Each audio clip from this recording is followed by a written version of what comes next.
சர்ச்சுக்கு போங்க, மாஸ்க்குக்கு போங்க, கோவிலுக்கு போங்க, தப்பு இல்லை. ஆனால் அங்கே இருக்கிறது தான் எனக்கு ஆசீர்வாதம் பண்ண போகுதுன்னு நினச்சிட்டு போகிறீங்க பாருங்க, ரொம்ப பெரிய தப்பு இது.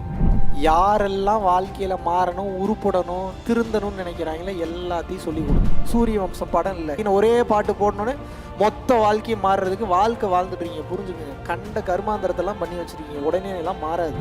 இந்த லைஃபோட பர்பஸ் என்ன உங்களுக்கு? Sharing, carrying.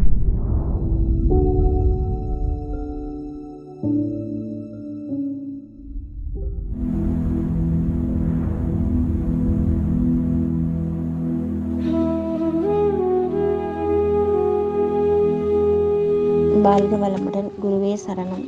தம்பி, நீங்கள் நல்லா இருக்கணும். உங்கள் உபதேசம் உலகமெல்லாம் பரவணும். இவ்வளோ சின்ன வயசில் நீங்கள் சொல்கிறத கேட்டு நடக்காமல் இருக்க முடியல. அப்படி சொல்கிறீங்க. கூட பிறந்த பிறப்பு எப்படி சொன்னால் நம்ம ஏற்றுக்குவோமோ அந்த மாதிரி இருக்குது. நீங்கள் கூட பிறந்தவராக தான் நாங்கள் நினைக்கிறோம். நேற்று 60 பேர்த்துக்கு சாப்பாடு கொடுத்தோம். தேடி தேடி போயிட்டு இல்லாதவங்க, முடியாதவங்க, கஷ்டப்படுறவங்களுக்காக போய் கொடுத்தோம். மனசுக்கு அவ்வளோ சந்தோஷமாக இருந்துச்சு. அமாவாசை பௌர்ணமிக்கு அந்த சாமி எங்களை பண்ண சொல்லியிருக்காரு. நாங்களும் தொடர்ந்து இந்த சேவையை பண்ணுறோம். உங்கள் ஆசியோட வாழ்க வளமுடன். குருவே சரணம்.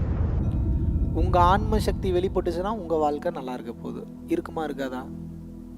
ஆன்ம சக்தி வெளிப்படுறதுக்கு என்ன பண்ணணுன்றதை சொல்லி கொடுத்துட்டேன். என்ன சொன்னேன்? கருணையாக இருங்க, சரணாகதி நிலையில் இருங்க, 4 உயிர்கள் நல்லா இருக்கணும்னு நினைங்க, அப்போ தான் உங்கள் ஆன்மா விருத்தி அடையும்னு சொல்லிட்டேன். சரி, ஓகே. காந்த சக்தியாக மாறுவீங்கன்னு சொல்லிட்டேன், கடவுளாகவே மாறுவீங்கன்னு சொல்லிட்டேன். இன்னும் கோயிலுக்கு போய் என்ன பண்ணிட்டு இருக்கீங்க? நீங்கள் கோயிலுக்கு போகிறது தப்பு இல்லை, கோவிலில் தான் இறைவன் இருக்காருன்னு தேடி போகிறது தப்பு.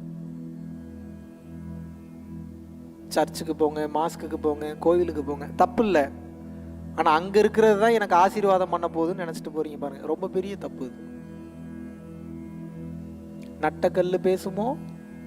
நாதன் உள் இருக்கையில் கல் எப்பட்றா பேசும்? இறைவனையும் உனக்குள்ள இருக்கிறான், எப்பட்றா அந்த கல் பேசும் கேட்குறாரு.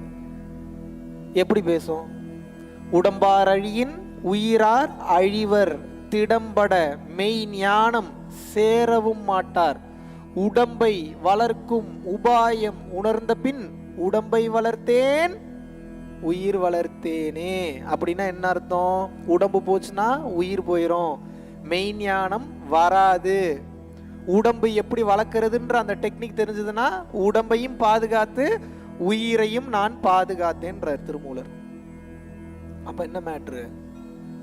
உடலை கோவில் என்று கூறுகிறார்கள். கர்ப்ப கிரகம் எது? இதுதான் கர்ப்ப கிரகம். இருட்டில் இருக்கக்கூடிய ஜோதின்றது என்ன? மண்டைக்குள்ள இருக்கக்கூடியது இருட்டு, அதுக்குள்ள இருக்கக்கூடிய ஆன்ம பிரகாசம் தான் கர்ப்ப கிரகத்துல காட்டக்கூடிய ஜோதி. வெளியே இருக்கக்கூடிய பலிபீடம் எது? உங்களுக்கு தேவையில்லாத எண்ணங்களை வெளியே போட்டு பலிபீடத்துல கொடுத்தீங்கன்னா தான், எண்ணங்களை அழித்தால் தான் உள்ளே இருக்கக்கூடிய இறைவனை பார்க்க முடியும். கொடிமரம்ன்றது என்ன? உங்களது உடலினுடைய முதுகுத்தண்டு, உங்க ஸ்பைனல் கார்டு. ஆக மொத்தம் கோவில் எங்க இருக்கு இப்ப சொல்லுங்க? உங்க உடம்பு தான் கோவில். உங்க உடம்புதான் கோவில். உடம்பை முதலில் கவனிங்க, உடம்புல கான்சென்ட்ரேஷன் பண்ணுங்க. உடம்பை பாதுகாத்து உயிரை பாதுகாத்துட்டீங்கன்னா முடிஞ்சு, வந்த வேலை முடிஞ்சு.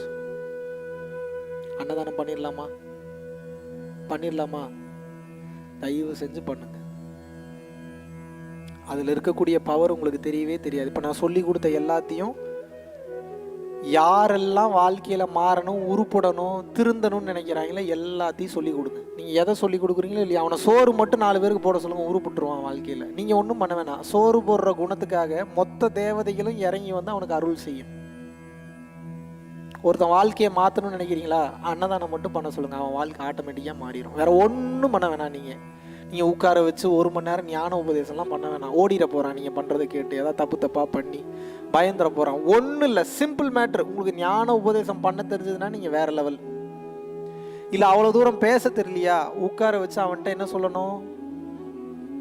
சாப்பாடு போடுறான் முடியாதவனுக்குன்னு சொல்லுங்க. எங்கேயோ போயிடுவான் வாழ்க்கையில், நினச்சி பார்க்க முடியாத உயரத்துக்கு போயிடுவான். ஒருவனுடைய வாழ்க்கையை மாற்ற வேண்டும் என்றால் என்ன சொல்லணும்? நீங்கள் பசிச்சவனுக்கு சோறு போடுன்னு சொல்லியே தீரணும். நீங்கள் ஒருத்தன் வாழ்க்கையை மாற்றணும்னா என்ன சொல்லி கொடுக்கணும்? நீங்கள் பசிச்சவனுக்கு சோறு போடுன்னு சொல்லி கொடுத்தே தீரணும். தயவு செஞ்சு சோறு போட வைங்க, சோறு போட வைங்க, சோறு போட வைங்க, சோறு போட வைங்க. பல பேரோட வாழ்க்கை மாறி இருக்கு. நான் மாற்றலை, இந்த டெக்னிக் தான் மாற்றுச்சு. சாப்பாடு போடக்கூடிய டெக்னிக் தான் மாற்றுச்சு. நம்ம வாலண்டியரோட பல பேரோட வாழ்க்கை மாறிடுச்சு அன்னதானம் பண்ணி.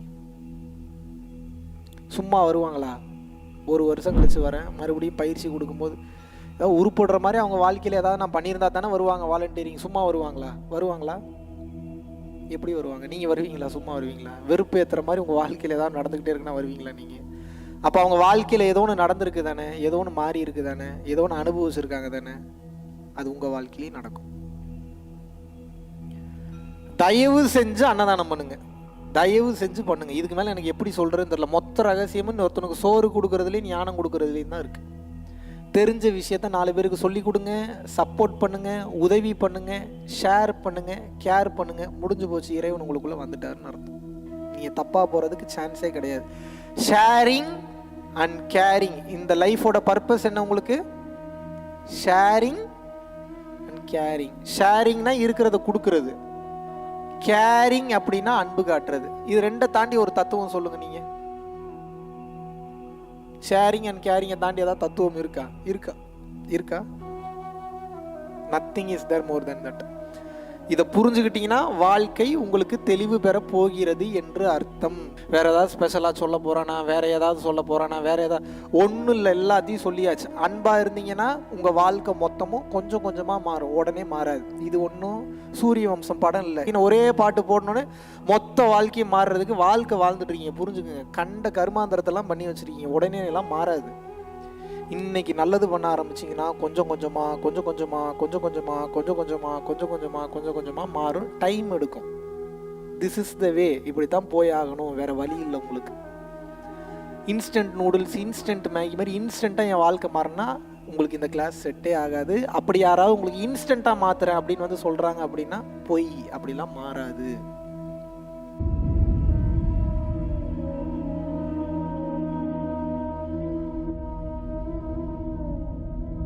பரம்பொருளின் கருணையினால உங்களுடைய இடைவிடாத அன்னதானத்திற்கு நீங்கள் அனுப்பப்பட்ட பணத்தின் மூலியமாக பல லட்சம் உயிர்களுக்கு இது நாள் வரைக்கும் வந்து சாப்பாடு கொடுத்துருக்கோம். ஸோ கொரோனால இருந்து ஆரம்பிச்சு ஒரு நாள் கூட விடாம பல உயிர்களுக்கு வஸ்திர தானங்களாக இருக்கட்டும், படிக்க முடியாதவங்களுக்கு கல்வித்தொகை கட்ட முடிய விஷயங்களாக இருக்கட்டும், இல்லை ஸ்போர்ட்ஸ் ரீதியாக விளையாடக்கூடிய நல்ல மாணவர்களை அனுப்பி வைக்கக்கூடிய விஷயங்களாக இருக்கட்டும், அதை தொடர்ந்து வந்து பார்த்தீங்கன்னா ரெகுலராக மந்த்லி பேசிஸில் ஏழை குழந்தைகளுக்கு க்ரோசரிஸ் கொடுக்கறதாக இருக்கட்டும், இல்லை அவங்களுக்கு வந்து பார்த்தீங்கன்னா சேம் அவங்க விருப்பப்படுறவங்களுக்கு வீட்டு துணிமணிகள், வீட்டுக்கு தேவைப்படக்கூடிய மற்ற பொருட்கள் வாங்கி கொடுக்கறதாக இருக்கட்டும், எல்லா உதவிகளும் வந்து பார்த்தீங்கன்னா உங்களோட உதவினால தான் போயிட்டு இருக்கு. சாது சிதம்பர சுவாமிகள் வளநாட்டார் வந்து ஒரு வார்த்தை சொல்லுவார், பசித்தோர் முகம்பார் பரம்பொருள் அருள் கிட்டும் அப்படின்னு வந்து சொல்லுவாரு. வள்ளல் பெருமானும் ஜீவகாருண்யம் உள்ள சம்சாரிகளுக்கு எப்பேற்பட்ட சூழ்நிலையிலும் வந்து பார்த்தீங்கன்னா அவங்களோட லாபம் தடைபடாது, தொழில் பிரச்சனைகள் வந்து நிவர்த்தியாகும், அதை தொடர்ந்து வந்து வாழ்க்கையில குடும்ப பிரச்சனைகள் விலகும், அதுபோக குழந்தை சம்பந்தமான பிரச்சனைகள் எதுவாக இருந்தாலும் வந்து இந்த அன்னதானத்திற்காக நீங்கள் செய்யக்கூடிய ஒவ்வொரு ரூபாயும் அது வந்து உங்களுக்கு நிச்சயமாக புண்ணியமாக வந்து சேரும்.